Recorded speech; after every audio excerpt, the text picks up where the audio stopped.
Now we're going to look at what happens if we have the ambiguous case where we have a side, and an angle.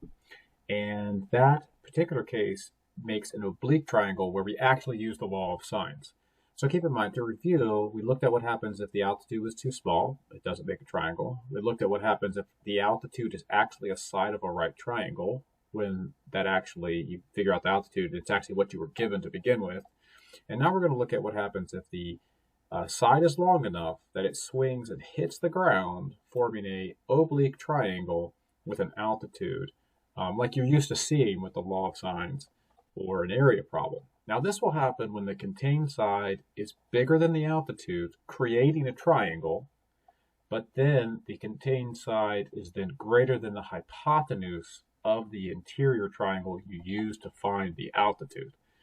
Now, that may sound complicated, so let's look at an example of what I'm talking about. So here we have C, B, and angle C. Remember that you're not going to have A like in this diagram. You're going to have whatever they give you. So put this angle in the lower left, put this across from it, and put this between the two so that you get side-side angle.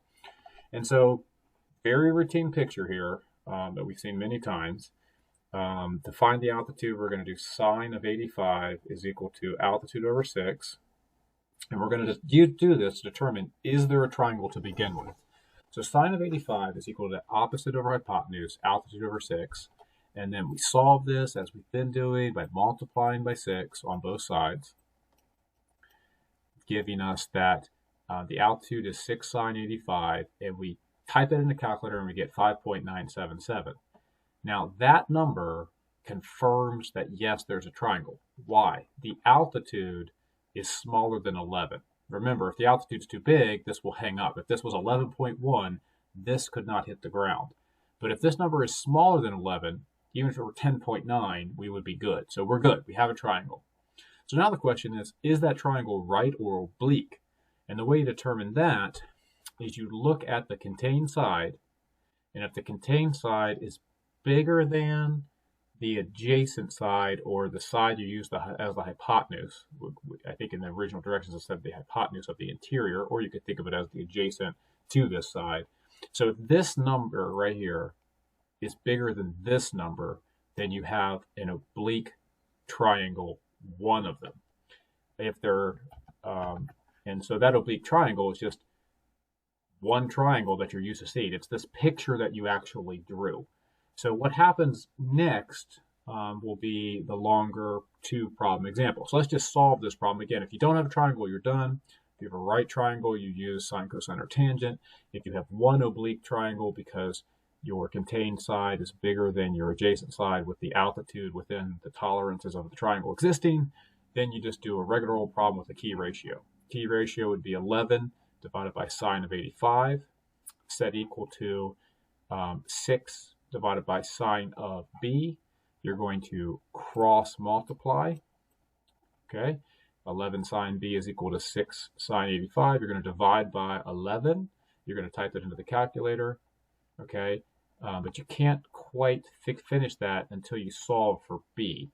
So you're going to have to inverse sine like we have done way back in the regular normal trigonometry problems, the right angle trig. You can't type this in the calculator. It'll give you a decimal. You got to type it in after you've solved for b. So b is going to be inverse sine of 6 sine 85 divided by 11, which is 32.19 degrees. Okay, so the next step would be, let's see what we have, because we found that angle. We were given C, B, and in the original problem, side C, angle C, and side B. We just found B by using the law of sines. We find A by using the angle sum theorem. And the only thing left is to then find this side. And we're going to have to just go back and say, well, how would we do that? You can relabel the triangle if you want, or you can realize that we're doing the law of sines. So we're going to use the key ratio. Key ratio is going to equal A, and then divided by sine of this angle I just found from the angle sum theorem. And so then I cross multiply, okay, giving me A sine 85 is equal to 11 sine 62.086.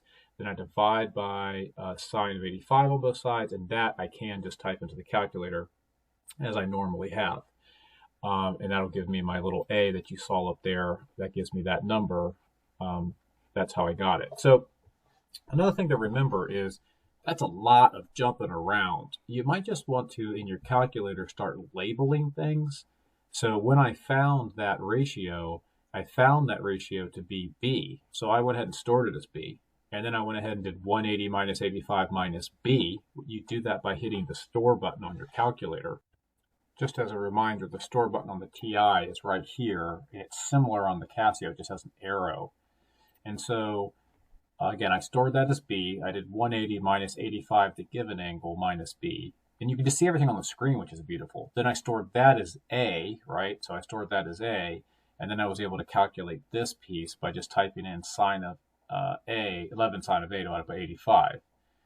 And you can also do that on Desmos, which is even more convenient because you can just copy and paste like you normally would. So you can see I typed that in, make sure it's in degree mode. I then said B equals this. I copied it. I did 180 minus 85 minus B. And then I stored that as A by saying A equals. And you can even use an upper and lower case in Desmos, which is great. And then I did 11 sine A divided by sine of 85 to get that 9.757 as the other side.